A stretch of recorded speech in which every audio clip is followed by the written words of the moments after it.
Buena la noticia del día 3, les ha dado energía.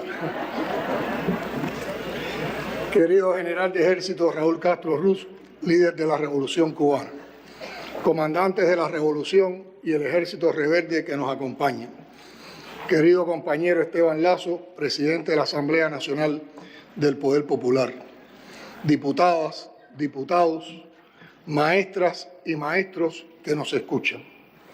Concluimos esta legislatura en un día de extraordinaria significación para Cuba, 22 de diciembre, Día del Educador y aniversario 60 de la campaña de alfabetización, primer paso en el camino de la emancipación cultural que abrió las puertas del conocimiento para todos, ubicando a nuestra pequeña nación tercermundista a la vanguardia de la educación y la ciencia en algunas materias.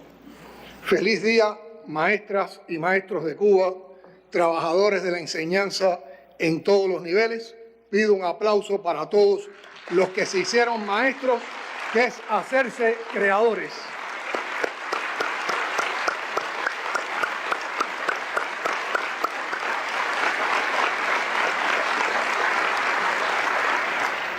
La riqueza e intensidad de los análisis en los que hemos participado durante estos días y los informes de rendición de cuentas me permiten no abordar algunos temas en el cierre de un periodo de trabajo que no es posible resumir solo en palabras. Luego de varias sesiones a distancia, hemos vuelto a reunirnos de forma presencial. Este acto, tan simple y común hasta hace 2 años, hoy equivale a una victoria del esfuerzo, de la disciplina, de la consagración, del talento humano y la acción colectiva. Una victoria de la ciencia, de la salud, de la integración y del Estado socialista cubano. Y una derrota para los que hablan de Cuba como Estado fallido. Un Estado fallido no soporta 62 años de bloqueo recrudecido en medio de una pandemia. Tampoco soporta esos golpes una dictadura. Rechazamos categóricamente esos términos con los que tratan de ponerle etiquetas a una revolución que en sucesivos actos de creación heroica se ha convertido en ejemplo de real disidencia a la hegemonía global impuesta por la dictadura del capital. La utilización de algoritmos en redes sociales, a través de los cuales se construyen y acentúan matrices de opinión en públicos diversos, con énfasis en los jóvenes como protagonistas del cambio social, el despliegue de campañas de manipulación, desinformación y fake news que desarrollan los grandes grupos de comunicación, pretenden satanizar al sistema político cubano, presentándolo como un régimen dictatorial, arbitrario, tiránico y despótico, que funciona sin sujeción a la Constitución y las leyes y en oposición a la democracia liberal que exhiben como el ideal democrático. Con intención política e ideológica se intenta ocultar la trascendencia que en todos los ámbitos de la sociedad implica la aprobación en referendo popular de la Constitución de la República de 2019, disposición jurídica suprema que contiene los valores, principios y reglas de mayor relevancia. En ella se estipula que Cuba es un Estado socialista de derecho y justicia social, democrático, independiente y soberano, organizado con todos y para el bien de todos como república unitaria e indivisible, fundada en el trabajo, la dignidad, el humanismo y la ética de sus ciudadanos para el disfrute de la libertad, la equidad, la igualdad, la solidaridad, el bienestar y la prosperidad individual y colectiva. Volver una y otra vez a este precepto constitucional permite comprender las esencias del Estado cubano. El Estado socialista de derecho y justicia social comprende la supremacía constitucional, la legalidad socialista, el control de la constitucionalidad, la protección integral de los derechos consagrados en la Constitución, los tratados y las leyes, el cumplimiento de los deberes, la responsabilidad y la corresponsabilidad, la debida transparencia, la sostenibilidad ambiental y, sobre todo, la realización de la soberanía popular de la cual dimana todo su poder. En Cuba, la real y no la construida con etiquetas, epítetos y apelativos, todos estamos obligados a cumplir la Constitución. La democracia socialista se expresa y se realiza a través de la participación de la ciudadanía en la conformación, ejercicio y el control del poder estatal y de la vinculación permanente de todos los actores del sistema político con el pueblo.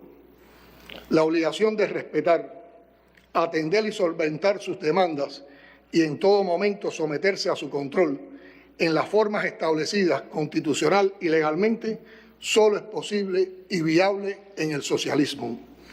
¿De qué democracia hablan aquellos que privilegian un grupo de derechos en detrimento de otros? ¿Con qué moral califican a este país de antidemocrático? ¿Por qué insisten en condenarnos al ostracismo? ¿Es acaso porque no nos sometemos al poder imperial?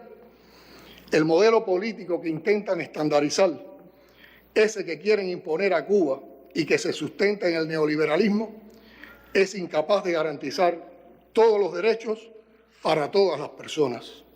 Promueve la desigualdad, el egoísmo, la pobreza, el odio, la inseguridad, la discriminación, la violencia, la arbitrariedad, la injusticia y el poder ilimitado de las élites económicas.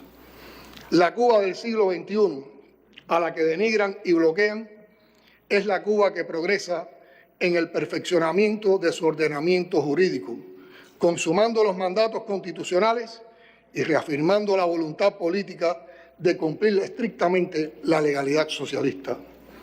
Es la que avanza en la tutela judicial efectiva que garantiza desde el acceso a los tribunales de justicia hasta la ejecución de las resoluciones judiciales.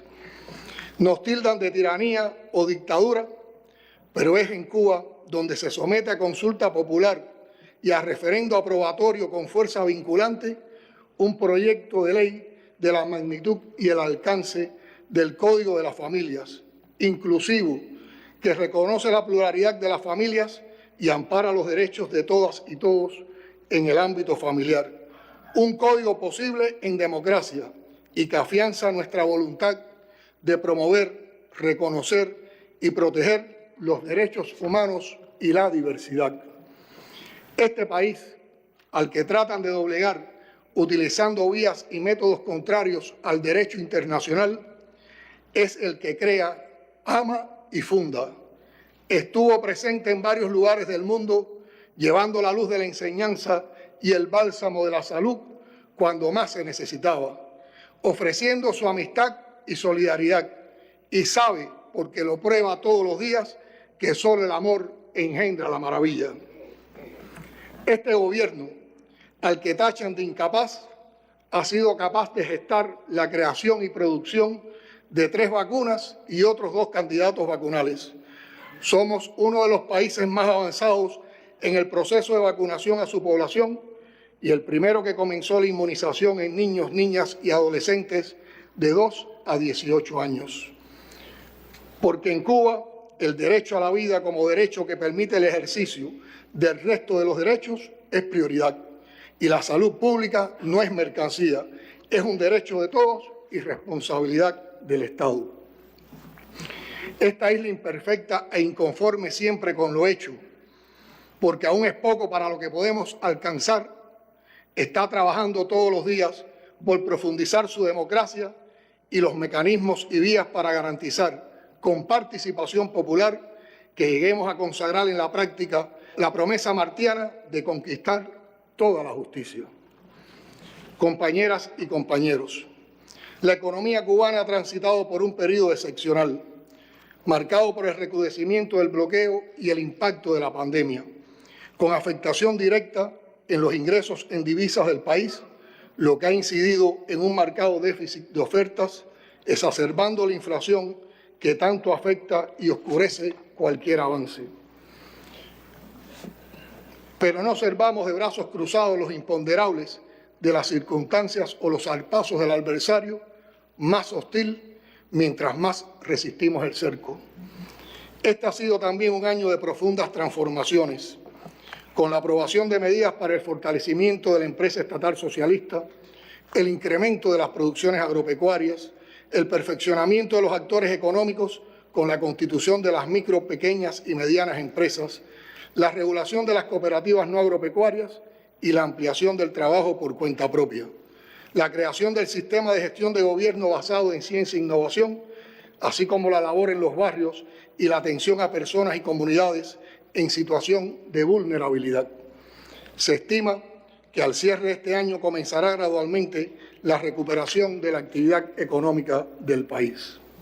Ahora, urge resolver los problemas que se presentan en las empresas estatales con pérdidas, corregir las desviaciones de la dolarización parcial que no se ajustan a su diseño y concentrar el esfuerzo principal en el incremento de las ofertas de bienes y servicios a la población, principalmente de alimentos y medicamentos. En el Plan de la Economía y en el presupuesto del Estado para 2022 se definen objetivos que resultan de vital importancia para enfrentar las problemáticas que atravesamos, así como para continuar avanzando en la creación de capacidades y entornos institucionales que impulsen el desarrollo del país en el mediano y largo plazos. Deben corregirse además las distorsiones que minan las relaciones entre las entidades estatales y el sector no estatal.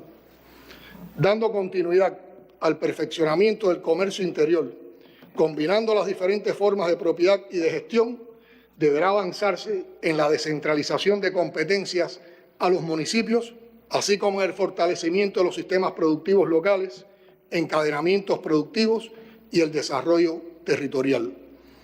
En el presupuesto del Estado es preciso asegurar los ingresos previstos y garantizar el control del gasto a todos los niveles presupuestarios, potenciando el ahorro. En el transcurso del año hay un tema que ha estado presente en todos los debates, dentro y fuera de este plenario, dentro y fuera del país: la inflación. Como se ha explicado en estos días, y no sobra reiterar, este no es un problema exclusivo de Cuba, es tendencia mundial. La inflación que padecemos es consecuencia de un desequilibrio existente entre la producción y la demanda, al que hemos llegado por diversas causas. La pandemia, combinado con los efectos del recrudecimiento del bloqueo y sus consecuencias para la economía, son algunas de ellas. Ese desequilibrio ha causado una subida continua de los precios de la mayor parte de los productos y servicios y una pérdida del valor del dinero para poder adquirirlos. Sin embargo, hemos logrado mantener estables durante varios meses los precios de la electricidad, el agua, los combustibles, la canasta familiar, los medicamentos, las inversiones en salud y educación, por solo mencionar algunos ejemplos. Algo que no sucede en otras partes del mundo tras el paso de la COVID-19, donde se aplican recetas neoliberales y terapias de choque que redundan en la reducción de gastos sociales. El diseño e implementación de la tarea de ordenamiento no es la única causa de los altos niveles de inflación. Hay déficit de oferta porque no producimos lo suficiente, porque se han incrementado los precios de fletes y los costes de las operaciones de importación, porque el bloqueo y la COVID-19 no han permitido disponer de recursos financieros suficientes para destinar a otros frentes productivos.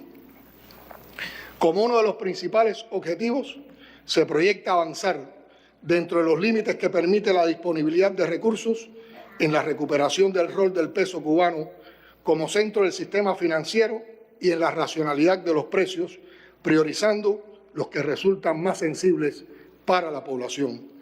En esa dirección se adoptan medidas que estaremos evaluando muy de cerca. Las discusiones sobre estos temas y el manejo de los presupuestos locales han devuelto un protagonismo imprescindible al municipio como escenario decisivo en la conformación y ejecución de los presupuestos. Es vital entender y desarrollar el ejercicio de gobierno desde su estructura más pequeña, favoreciendo la autonomía del municipio en las decisiones y acciones. Ahí es donde primero tenemos que hacer fuerte el poder popular. Otro de los desafíos de este año ha sido la generación eléctrica, afectada de modo particular en los momentos más críticos del pico pandémico, como consecuencia de las complejas limitaciones financieras impuestas por el bloqueo en condiciones de pandemia.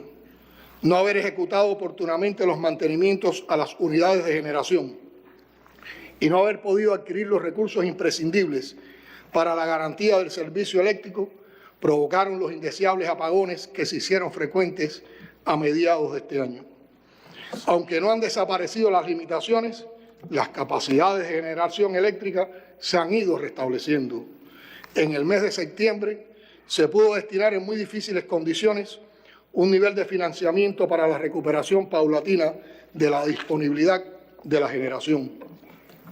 Se contrató el servicio de una nueva central eléctrica flotante que se suma a las 3 que ya se encontraban en el país, lo que contribuirá a la atenuación de las posibles afectaciones al servicio. Adicionalmente, continúa la ejecución de mantenimientos en las centrales termoeléctricas como parte del proceso de recuperación de la disponibilidad de generación que se mantiene en el próximo año. Para garantizarlo, se ha decidido priorizar la asignación de recursos financieros al sector. Ha sido arduo y complejo mantener un servicio eléctrico estable bajo las condiciones económicas que enfrenta el país, pero no es un milagro, es obra del talento, el esfuerzo y la consagración de los trabajadores del sector electroenergético, combinada con el apoyo de amigos y gobiernos solidarios con nuestra resistencia. Diputadas y diputados, contrario al deseo inicialmente compartido por muchos, la experiencia global de la COVID-19 no nos ha conducido a un mundo más solidario, compasivo, humilde y austero. Las amenazas a la paz y la seguridad internacionales y al entorno ecológico del cual depende la vida en el planeta siguen tan o más presentes que antes de la pandemia. El egoísmo, la concentración de la riqueza, el incremento de la desigualdad y el creciente poder político del gran capital transnacional sobre los gobiernos de numerosos países son características visibles y cada vez más peligrosas. En ese escenario internacional convulso tienen que desenvolverse nuestro desarrollo nacional y la política exterior, sin abandonar los compromisos con la paz y en contra del armamentismo, los deberes en el esfuerzo común para proteger el medio ambiente y el equilibrio climático, así como los valores solidarios y de amistad con otros pueblos y la defensa de las causas justas. Seguiremos promoviendo la integración de la región latinoamericana y caribeña, la defensa de la verdadera y definitiva soberanía de las naciones que la integran y la salvaguarda de la proclama de América Latina y el Caribe como zona de paz. En el transcurso de este año, los procesos electorales en Perú, Nicaragua, Venezuela, Honduras, Chile y en naciones hermanas del Caribe continuaron configurando una correlación de fuerzas más favorables a la defensa de la soberanía, la justicia social y la integración regional.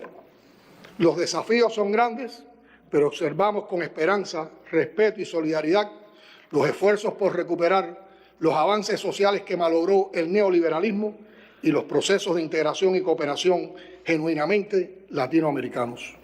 Somos un país de paz, con vínculos de amistad y respeto en todos los rincones del planeta, con relaciones de cooperación vastas y mutuamente provechosas con numerosas naciones. La significativa presencia de estudiantes de varias naciones en Cuba y la práctica enriquecedora de decenas de miles de profesionales cubanos en casi todos los continentes se traducen al cabo de varias décadas en lazos culturales entrañables que nos acercan a otros pueblos de un modo especial. Continuaremos trabajando activamente en el marco de las Naciones Unidas y en defensa del multilateralismo. A un año de nuestra entrada en condición de observadores en la Unión Euroasiática, se logran avances significativos en los vínculos que fomentamos con esa agrupación emergente. El gobierno de los Estados Unidos ha determinado convertir la agresión a Cuba en su política oficial y tras apostar sin éxito a asfixiarnos con el recrudecimiento del bloqueo en medio de la pandemia, trata de alterar la paz y la tranquilidad ciudadanas. Esta política vil y genocida, marcadamente oportunista, concita el rechazo de la comunidad internacional. Sobre este tema se ha hablado lo suficiente y el pueblo está bien informado. A pesar de ello, no renunciamos a desarrollar en condiciones de igualdad y respeto mutuo una relación constructiva con el gobierno de los Estados Unidos. Entre tanto, facilitamos y promovemos los lazos con el pueblo de ese país en todas las esferas posibles y con énfasis especial en la comunidad de origen cubano que allí reside. Estamos convencidos de que los grandes problemas que hoy enfrenta la humanidad y los que encarará en el futuro solo pueden resolverse por la vía de la cooperación y no de la confrontación. En los últimos meses hemos recibido desde muchas partes del mundo muestras extraordinarias de solidaridad, de identificación con la causa de Cuba a favor de la justicia, de respeto por el aporte de nuestro pueblo a los más necesitados, de rechazo a los planes desestabilizadores del gobierno de los Estados Unidos y al criminal bloqueo económico, así como de admiración por la capacidad de levantarnos tras enfrentar los desafíos más agudos. Agradecemos entrañablemente la campaña internacional promovida por cubanos residentes en el exterior y amigos solidarios alrededor del mundo, en especial en los Estados Unidos, en defensa de Cuba, en contra del bloqueo y del resto de las medidas que obstaculizan el desarrollo del país y a favor del vínculo natural que debe existir entre connacionales en el extranjero y sus familiares y allegados en Cuba. Reiteramos la invariable decisión de continuar fortaleciendo y diversificando los vínculos con nuestros nacionales en el exterior sobre la base del respeto irrestricto a la soberanía y a la independencia de la patria. Compañeras y compañeros, en el complejo escenario internacional que hemos descrito, las relaciones económicas con el exterior han estado sensiblemente afectadas. Por eso me interesa reiterar el agradecimiento a las compañías extranjeras que se han mantenido firmes en estas circunstancias y a quienes, a pesar de amenazas y presiones, siguen apostando por Cuba. Con independencia de bloqueos y otros factores objetivos externos, no desconocemos la persistencia de problemas internos que limitan las potencialidades para la atracción de inversión extranjera. Eliminarlos seguirá siendo prioridad en el trabajo del Gobierno, que ratifica la voluntad de incrementar la participación de la inversión extranjera directa como una fuente importante para el desarrollo económico y social del país. Sin desconocer las transformaciones que se han ido realizando, es necesario retomar el llamado realizado más de una vez por el general de ejército Raúl Castro Ruz a despojarnos de prejuicios y falsos temores contra la inversión foránea. Son expresión de esta determinación las recientes adecuaciones realizadas a las políticas de este sector que reconocen la participación de la inversión extranjera en el desarrollo de actores económicos no estatales constituidos en personas jurídicas. Se suman las decisiones que hemos venido adoptando para ampliar y flexibilizar las posibilidades de participación del capital foráneo en diversos sectores de la economía, el papel creciente que concedemos a los gobiernos locales en ese objetivo, el diseño de nuevas oportunidades con montos de inversión más pequeños y la determinación de concretar inversiones extranjeras en las que participen cubanos radicados en el exterior. En una economía abierta como la de Cuba, la eficiencia del comercio exterior resulta fundamental. Es imprescindible seguir avanzando en aspectos como la sustitución efectiva de importaciones y el uso adecuado de las consignaciones para contar de manera oportuna con insumos, materias primas y equipamiento que tienen un impacto decisivo en el funcionamiento de la economía. Del mismo modo, las medidas adoptadas para estimular las exportaciones, aplicando resortes económicos que beneficien directamente a los productores y las acciones para el fomento de rubros exportables desde los territorios, nos permiten avisorar resultados más positivos en esta actividad. Consideramos perentorio aprovechar mejor los proyectos de cooperación, buscando mayor impacto y resultados productivos y evitando gastos e importaciones superfluas o secundarias al objetivo principal.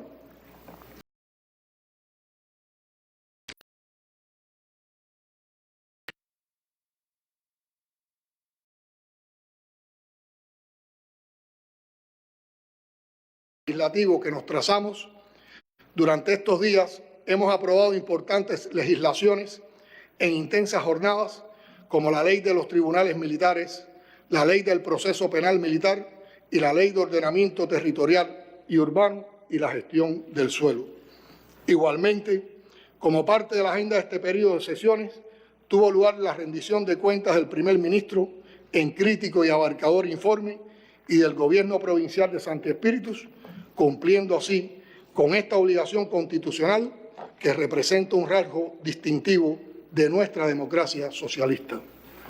Mención aparte para el proyecto de Código de las Familias que será sometido a consulta popular para continuar enriqueciéndose con el aporte de todos. El interés es lograr una disposición legal atemperada a estos tiempos que refleje la realidad sociocultural y las distintas problemáticas que se manifiestan en la cotidianidad de nuestras vidas. Su contenido es una expresión más de la sensibilidad que caracteriza y define a la Revolución cubana. Enaltece la dignidad humana como valor supremo que sustenta el reconocimiento y ejercicio de los derechos y deberes refrendados en la Carta Magna. No impone modelos o tipos de familia, sino que reconoce una realidad innegable que ha de regularse y protegerse jurídicamente. Es una norma de profundas raíces científicas que se apoya en investigaciones avanzadas en materias como psicología, sociología, pedagogía y derecho. Los profesionales cubanos más destacados de estas especialidades, con admirable rigor, han sido capaces de resumir en una ley los derechos y deberes de las vidas diversas y valiosas de la población cubana. Para ellos, nuestro reconocimiento y admiración.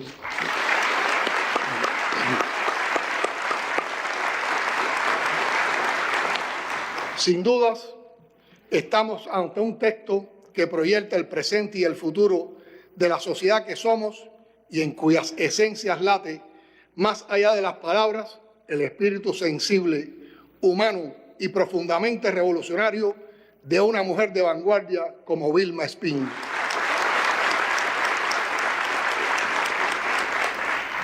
Ella, junto a Raúl y Fidel, cada uno desde sus respectivas responsabilidades, impulsaron en diferentes momentos de la revolución la comprensión y el avance de nuestras leyes de familia que involucran problemas siempre complejos. La doctora Mariela Castro Espín tiene también un mérito indiscutible en el impulso posterior a esa batalla en la que ha sabido participar con la ternura y la firmeza de su madre que tanto recordamos hoy.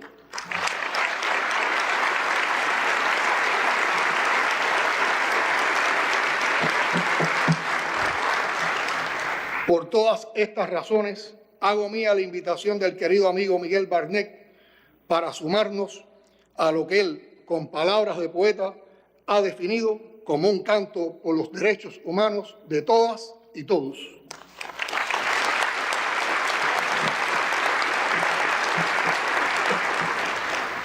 Compatriotas, en unos días estaremos llegando al aniversario 63 de la Revolución.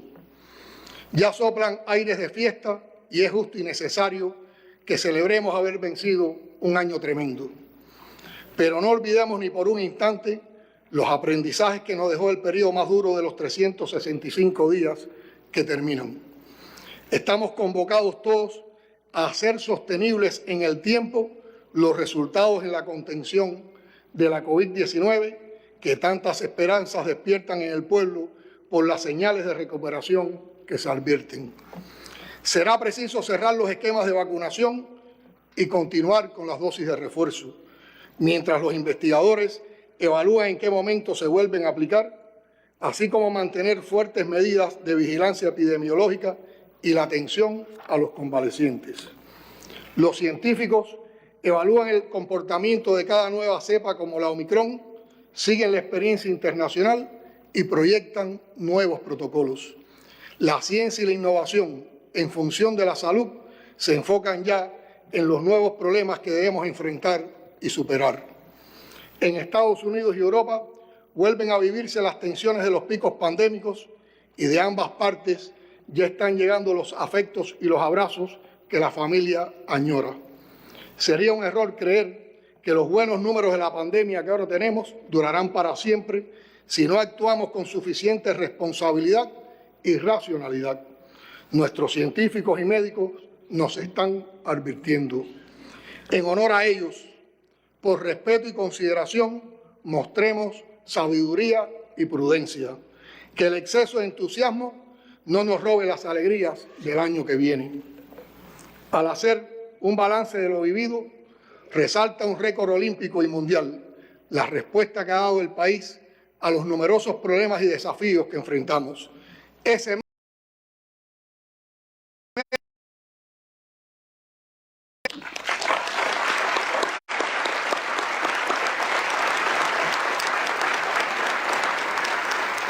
del valor y del talento que hay en el pueblo, del que emergen todos cuantos han aportado a la resistencia creativa de este año de pruebas. Como dijo una vez Fidel, algún día habrá que levantar un monumento al pueblo cubano.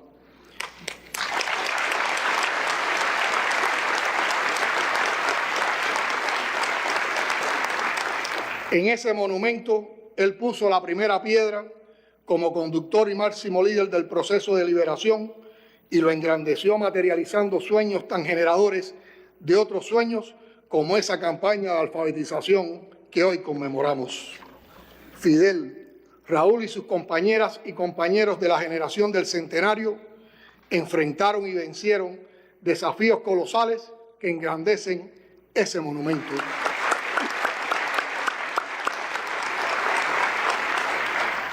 La continuidad que nos honra representar tiene el deber de hacer su parte y lo hará.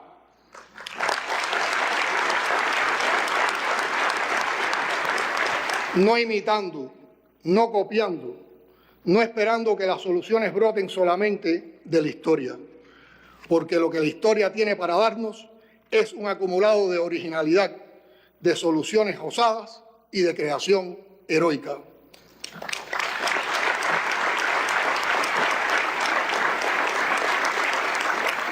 Nos toca completar ese monumento saltando por encima del bloqueo de nuestras limitaciones, dificultades y frenos. 2021 fue una gran escuela de lo que ya no podemos ni debemos seguir haciendo y de lo que sí podemos y debemos hacer.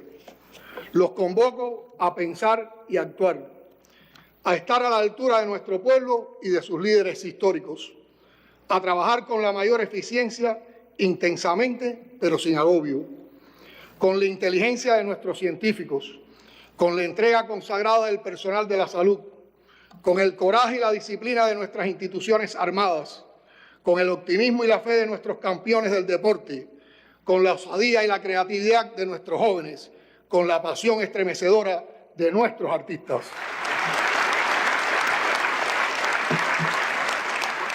En esta Cuba siempre será posible hasta lo imposible. Que cada obra sea un canto a la patria y a la revolución, con mirada crítica y autocrítica, pero siempre comprometida, como lo hiciera el trovador nuestro Vicente Feliú hasta el último aliento. Créeme que soy feliz abriendo una trinchera.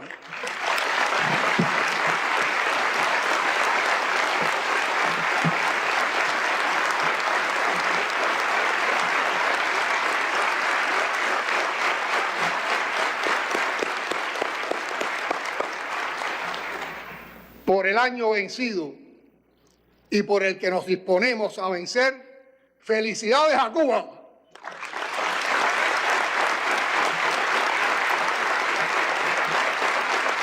¡Patria o muerte, venceremos!